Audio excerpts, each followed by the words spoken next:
اللہ اکبر اللہ اکبر اللہ اکبر۔ بسم اللہ الرحمن الرحیم۔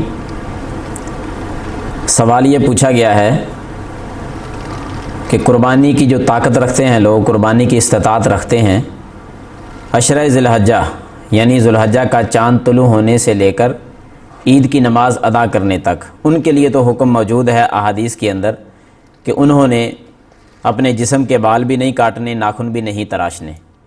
سوال یہ ہے کہ جن لوگوں کے پاس قربانی کی طاقت نہیں ہے، استطاعت نہیں ہے، ان کے لیے کیا حکم ہے؟ کیا وہ بھی اسی پر عمل کریں گے یا کوئی اور ان کے لیے عمل ہے؟ تو میں اس حوالے سے سنن ابی داود اور سنن نسائی کے ایک حدیث آپ کے سامنے پڑھتا ہوں کہ ان کے لیے کیا حکم ہے اور وہ کون سا عمل کریں اور ان کو قربانی کا اجر مل جائے۔ سیدنا عبداللہ بن عمر بن عاص رضی اللہ تعالی عنہ یہ فرماتے ہیں کہ نبی صلی اللہ علیہ وسلم تشریف فرما تھے۔ ایک آدمی آیا، اس نے آ کر اللہ کے رسول صلی اللہ علیہ وسلم سے ایک سوال کیا۔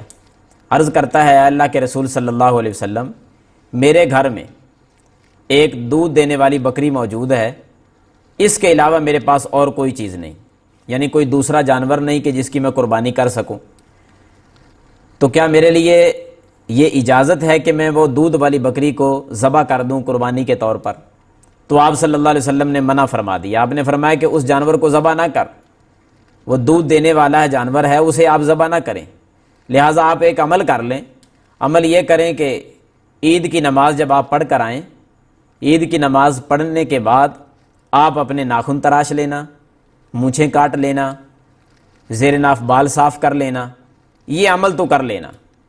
اور ساتھ ساتھ اس بات کی بھی وضاحت کر دوں کہ ذی الحجہ کا چاند جب طلوع ہو جائے تو دوسری حدیث پر عمل کرتے ہوئے ان لوگوں کو بھی اسی پر عمل کرنا چاہیے کہ اپنے جسم کے تمام بال کاٹنے سے رک جائیں، ناخن نہ کاٹیں، یعنی پورے جسم کا کوئی بال نہ کاٹیں، ناخن بھی نہ تراشیں، رک جائیں، پابندی کریں۔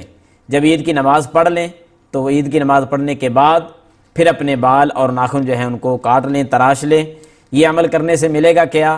نبی صلی اللہ علیہ وسلم نے جو اس شخص کو فرمایا تھا کہ اگر تو اس پر عمل کر جائے، یہ بال اپنے عید کی نماز کے بعد کاٹے اور ناخن تراش لے عید کی نماز ادا کرنے کے بعد، تو اللہ تعالیٰ کے نزدیک تیرا یہ عمل ایک مکمل قربانی کے برابر ہے۔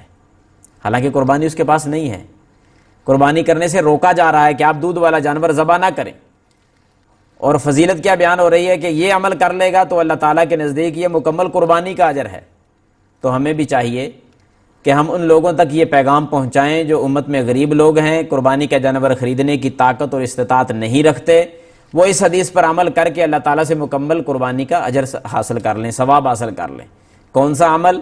کہ ان 10 دنوں میں اپنے ناخن نہ تراشیں، مونچھیں نہ کاٹیں، غیر ضروری بال کاٹنے سے رک جائیں، عید کی نماز پڑھ کر اپنے بال صاف کر لیں، ناخن تراش لیں، انشاءاللہ اللہ تعالیٰ ان کو مکمل قربانی کا اجر و ثواب عطا فرمائے گا۔ اللہ سے دعا ہے اللہ ہمیں عمل کرنے کی توفیق عطا فرمائے۔